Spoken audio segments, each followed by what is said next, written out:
Thank you, Mr. Vishwanathan. Thank you for a very compassionate analysis of the problem and the scenario, and also I think the solutions that you have suggested must be music to some of the power producers, so it is appreciated. Mr. G.K. Saxena from BSES, for some reasons wanted to be the last, and probably the reason is that he being in Delhi is the most stressed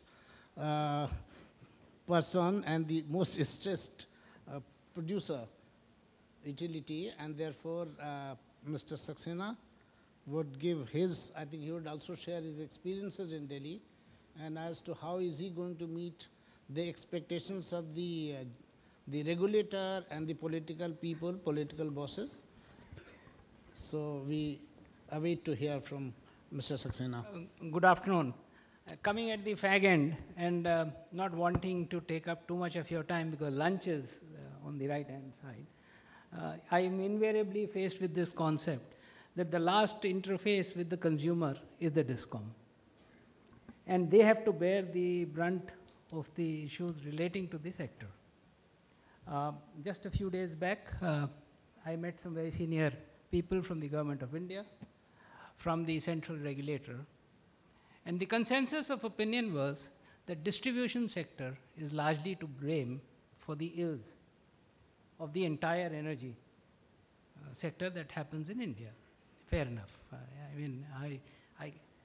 But when I got talking, I asked, what are the 4 parameters on which you blame the distribution sector? First, financing. Second, operations.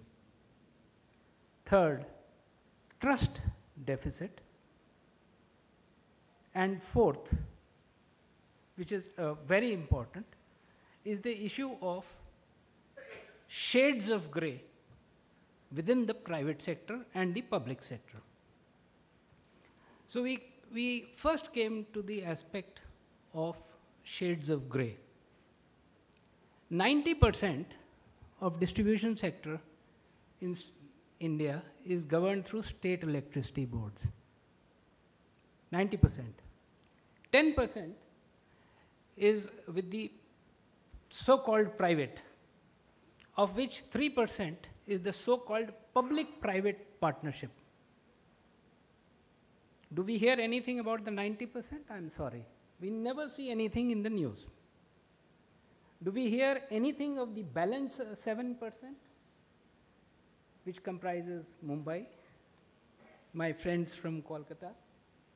We hear of Bhiwandi, Torrent, Ahmedabad. No, nothing. It's all tariff related. Other than that, nothing. 3% forever in the news. Huge trust deficit. If the problem of that 3% could be solved, it is made out if India would be without any problems at all. So I think there is need to look into why. Second, financing. I'm here in the august company of many people who are talking of stressed assets.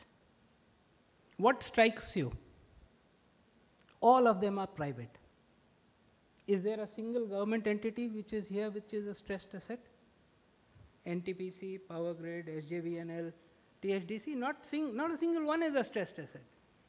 All the private producers are stressed assets. Why? Because they don't have PPAs. They don't have coal allocation. NTPC has PPAs. Power Grid has all sorts of transmission arrangements. NHPC has all power purchase agreements, which are take and pay. And the stress happens on the distribution companies. So the stress that is eventually borne is by the generator. And poor chap, in good faith, looking at whatever was the pricing of power in 2007, 2008, 2009, he's put up those assets, and today the price of power has dwindled to 3 rupees. Sushil was talking to me, why don't we take some power in Delhi? I would be more than happy if I could get out of some of those old PPAs. So that's the second part. The issue is, are we expecting the private producers to bring in money and be done with it, or are we expecting them to bring in operational efficiencies and help improve the sector. Sitting in Delhi as it is, we are internationally recognized. We are providing distribution services to the entire country of Ethiopia. We are providing consultancy support to many states in India. But operationally, we are recognized around the world. In India, we are recognized because we have not brought in money. Why? 30,000 crores of regulatory assets, and all that is expected is that the promoters continue to bring in money so as to feed that gap in revenue. And where is that gap in revenue coming up? Not because of operational efficiencies, because it's a world record. From 52%, Delhi is down to 13% today. Jayant, 52 to 21 is Bhiwandi, and that is 1/20th of BSCS. 1/20th, no, 1/30th of BSCS. And here for the entire city, we brought it down from 52 to 13. But we are not recognized for that, for doing that. What is said is that you've not brought in money.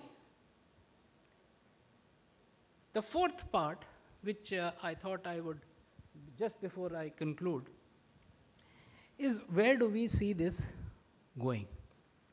I mean, this is the so-called public-private partnership. Does anybody like this talk about NTPC, Power Grid, SJVN? No. They are also public-private in some sense, because there's the government over there, and there is a private entity or a corporatized entity. I think the third very important element over there is the public. And the moment the public picks up sympathy for getting profitability into that enterprise, a lot of the ills will be solved. So my suggestion would be, rather than corporatizing, you make all the state electricity boards public-private partnerships, float shares in the market. That's a very new suggestion that is already gaining the grounds in the Power Ministry, and I would subscribe to that wholeheartedly. Thank you.